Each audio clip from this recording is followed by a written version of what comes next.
I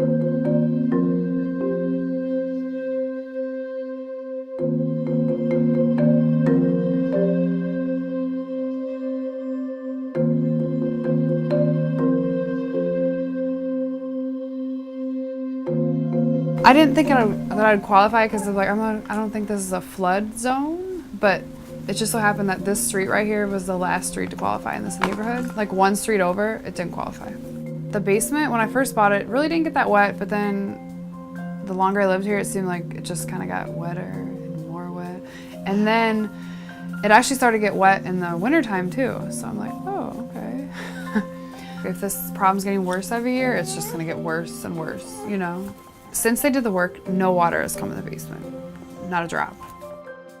I'm just more or less thankful that my home has been improved, you know, and it's dry now, and just glad that that's healthier for us and to live in, you know.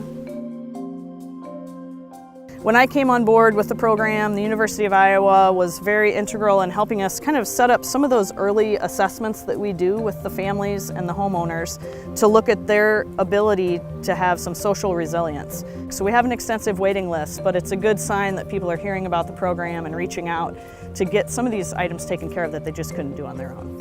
Real bad flood a couple years ago. We got drenched with a whole bunch of rain, sewer backup, the whole works. I replaced the carpet 3 times. I said, no more. Yeah, I was about ready to get out of here and sell the property and get out of here. But since I did this, it's a tremendous thing. Tremendous. This is my home now. I'm not leaving it.